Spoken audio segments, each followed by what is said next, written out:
Hi, I'm Scott Smith, and tonight I'm going to talk about healthcare under the Financial Freedom Plan.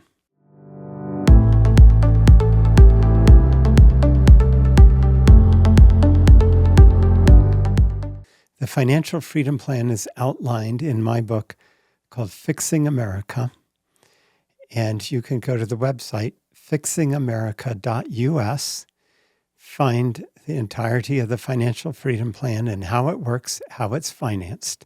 It literally involves a great reduction in the taxes you pay, down to just 0.5%.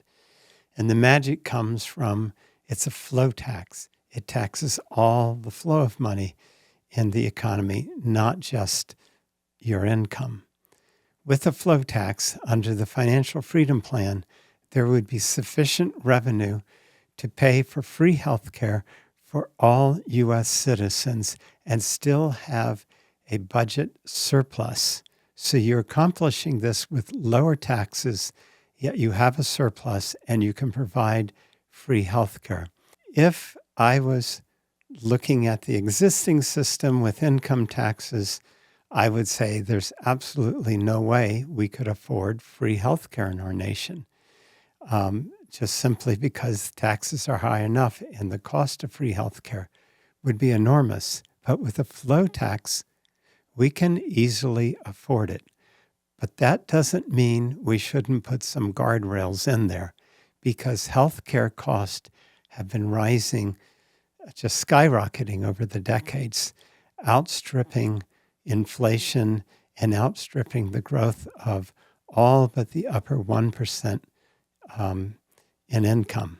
So that's a problem in and of itself.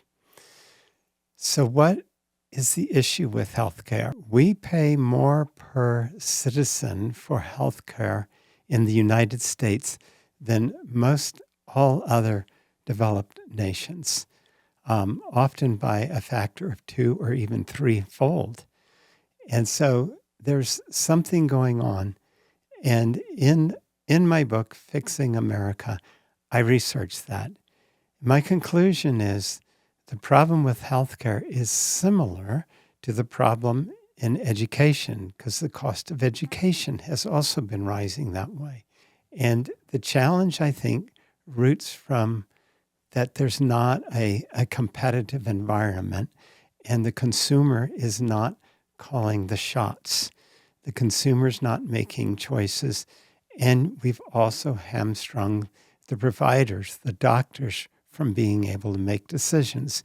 In other words, we have a third party that is really calling the shots. And it's ironic to me that the parties, the conservative and liberal parties, have sort of fallen on two sides with the exact same problem. One side tends to think that if it's a private system and private insurance is calling the shots, things will be fine. Whereas the other side says, well, if the third party is the government, things will be fine. And I beg to differ with both parties on this.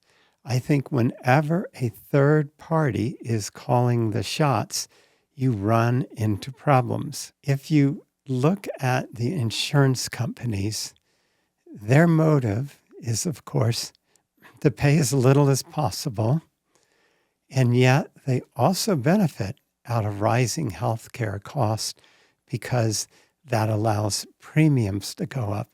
And that differential, whether they're always offering on a 10 or a 20 or 30% margin, it doesn't really matter, because rising healthcare costs, when they translate into rising premiums, means that the insurance company is also part of the problem of the growing healthcare costs.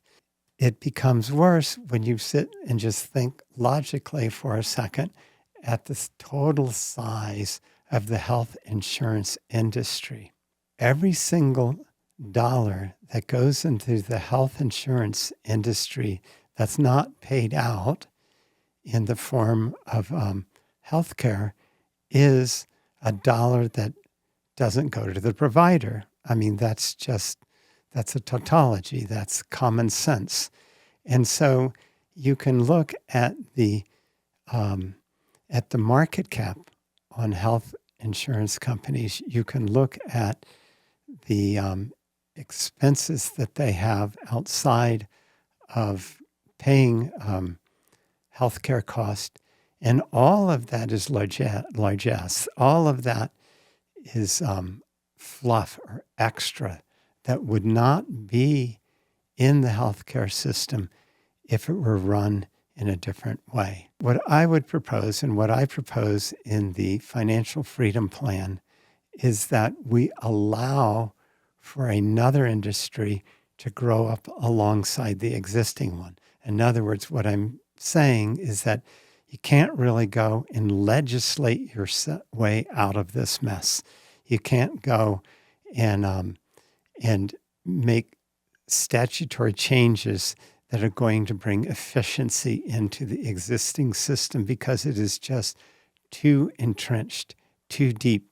Too many people have their hands in each other's pockets to unravel that mess. The good news is under the Financial Freedom Plan, with a flow tax, there is sufficient revenue to be able to provide people the amount of money that they normally pay for insurance premiums and out of pocket. So you can float the existing system for a while. But what you want to do is let competition come in.